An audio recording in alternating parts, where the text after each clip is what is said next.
Hanno rotto la rete che divide la nostra proprietà dalla ferrovia.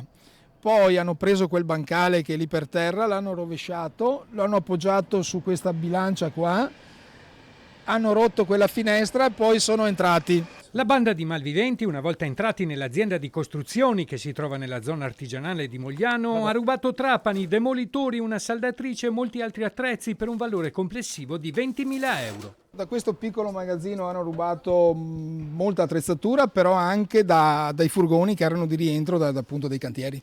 Provano rabbia e sconforto gli imprenditori Mauro Boccato e Alberto Borsetto, soci della Intese Costruzioni Acciaio SRL. L'antifurto ha suonato per ben 2 volte, ma il servizio di vigilanza che è intervenuto sul posto ha pensato ad un falso allarme. Nel frattempo la razzia era iniziata. È tutta attrezzatura molto particolare, molto specifica, molto professionale, che non è facile da trovare subito sul mercato, ma che di fatto ti rende inoperativi. Ora, per colpa del furto, si potranno avere ritardi nelle consegne e possibili penali, visto che mancano gli strumenti per continuare a lavorare nei cantieri. Purtroppo 7-8 persone che per una settimana sono inoperative sono costi, e questo somma anche alla rabbia